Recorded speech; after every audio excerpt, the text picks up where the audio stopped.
God is one. जब God is one और God is truth, तो वो गॉड इस शरीर सृष्टि रूपी रंगमंच पर होना चाहिए सदाकाल, तीनों काल में, या नहीं होना चाहिए? तीनों काल में। क्योंकि कोई तीनों काल में एक होगा सदा सत्य रहने वाला, तो उसके आधार पर वो जन्म मरण के चक्र से न्यारी रहने वाली आत्मा, सुप्रीम सोल शिव, त्रिकालदर्शी कहा जाएगा। किसके तीनों काल का दर्शन करने वाला है? अरे कोई है भी इस सृष्टि रूपी रंगमंच पर जो तीनों काल में पार्ट बजाने वाला हो? एक सेकंड मात्र भी इस सृष्टि रूपी रंगमंच को शरीर से त्याग करने वाला न हो, क्योंकि शरीर से ही पार्ट बजाएगा, तब कहेंगे सदा सत्य। इब्राहिम बुद्ध क्राइस्ट को तो सदा सत्य नहीं कहेंगे, वो तो इस दुनिया में 2500 वर्ष रहते ही नहीं। और देवात्माओं को भी, चाहे वो सत्य रूपी रंगमंच पर सतयुग से आने वाली पहले पत्ते रूपी कृष्ण की आत्मा ही क्यों न हो, 16 कला संपूर्ण, वो आत्मा भी इस सृष्टि रूपी रंगमंच पर सदा काल सत्य नहीं है। शरीर के साथ है नहीं है। कितना कम हो जाता? 50 साल उसके भी कम हो जाते।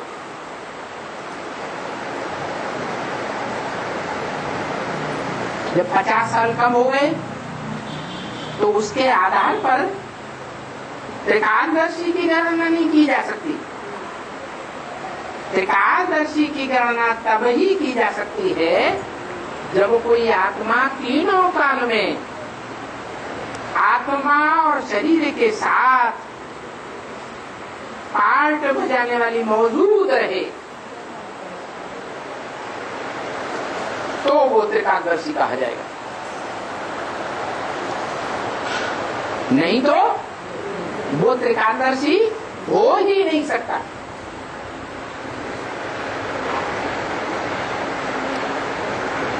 तो जिसके आधार पर वो त्रिकालदर्शी है, उस आधार होने के कारण उसके त्रिकालदर्शित्व का अस्तित्व है। ये कलम और ये आधार, ये कलम आया तो ये टिकेगा यहाँ, आधार है ही नहीं तो पता नहीं कहां चला जाए। ऐसे ही इस मनुष्य सृष्टि में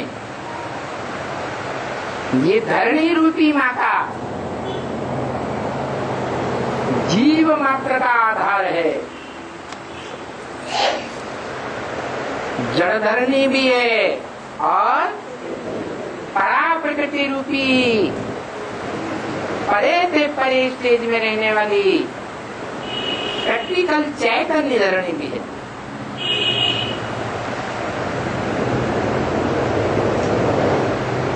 तो जो प्रैक्टिकल चैतन्य धरणी है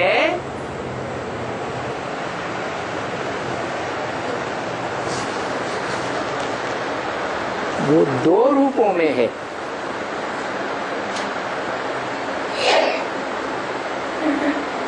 एक जगत अम्बा के रूप में कही गई और दूसरी भारत माता के रूप में कही गई। सारे जगत की अम्बा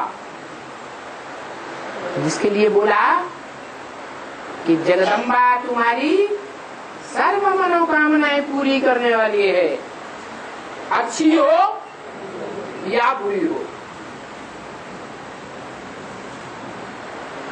और भारत माता शिव शक्ति अवतार लक्ष्मी महागौरी एक ही तुम्हारी इच्छा पूरी करती है।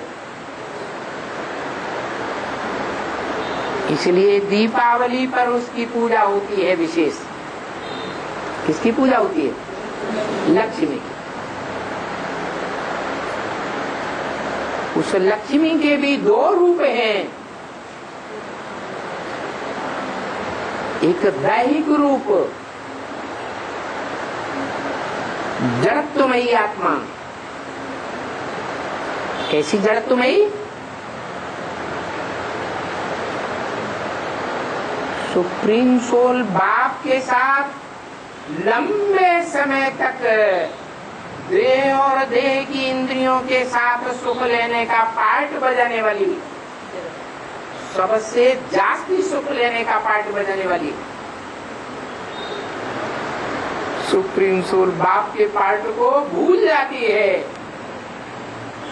तो जड़त्वमयी कहें या चैतन्य बुद्धि कहें? जड़त्वमयी।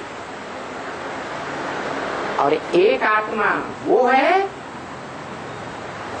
जो चित्त है, चैतन्य है, आदिकाल में भी चैतन्य थी और अंत तक चैतन्य रहती है। परंतु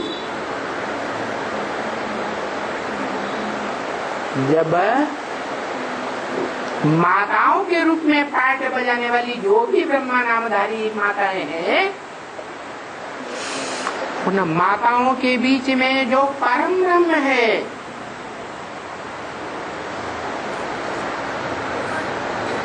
वो ही माता की कमजोरी में आ जाता है।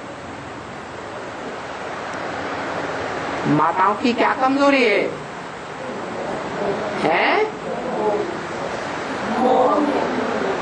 किस बात का मोह है? बच्चों का मोह होता है सर्वश्रेष्ठ। पति का मोह सर्वश्रेष्ठ नहीं होता।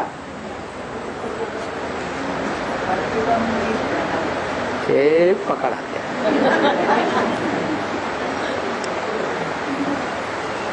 मोह एक का होना चाहिए या अनेकों का होना चाहिए? है? एक का मोह होना चाहिए। तो माताओं में कौन सी माता श्रेष्ठ? ब्रह्मा नामधारियों में कौन सा ब्रह्मा श्रेष्ठ? परम ब्रह्म। वो तो इसलिए श्रेष्ठ है कि माता भी है और पिता भी।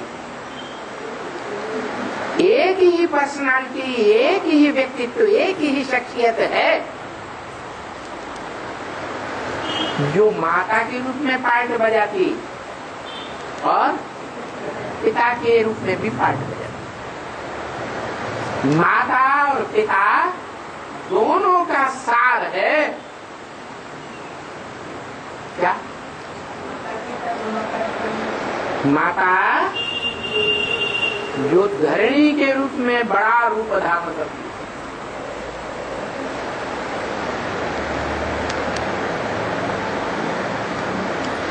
और उस धरणी पर रहने वाली जो भी जीव मात्र हैं,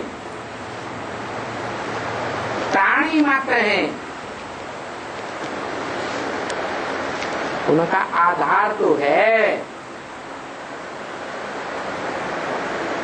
लेकिन सार नहीं है। क्या? विस्तार का नाश होता है,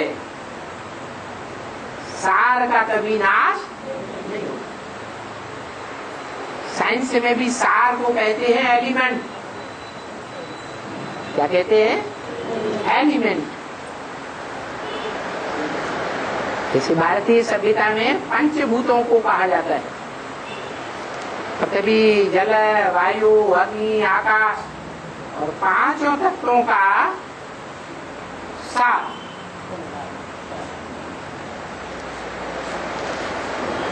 तो जो सार है सृष्टि रूपी रंगमंच पर, वो मुकर्रर है या विस्तार मुकर्रर है? सार मुकर्रर है, सदाकाल रहने वाला। और इस शरीर रूपी वृक्ष में सार क्या है? शरीर रूपी वृक्ष में सार क्या है? जो सदा काल है, अविनाशी है, आत्मा। सार, और उस आत्मा का ये शरीर है विस्तार। जैसी आत्मा होगी वैसा शरीर रूपी विस्तार मिलेगा। सत्व प्रधान आत्मा है तो 16 कला संपूर्ण सत्व प्रधान शरीर मिलता है। रजो प्रधान आत्मा है तो ज्यादा से ज्यादा 8 कला संपूर्ण शरीर मिलता है। और ज्यादा से ज्यादा तमो प्रधान आत्मा है तो कलाहीन,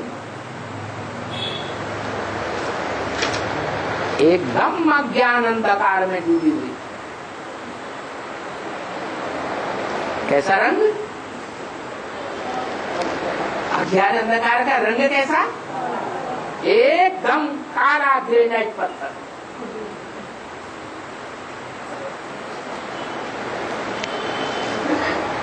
पत्थर भी भांति भांति के होते हैं।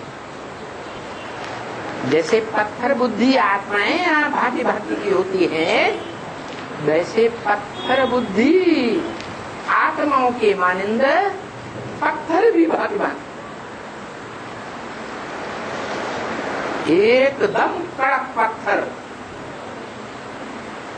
ग्रेनाइट पत्थर, एकदम काला।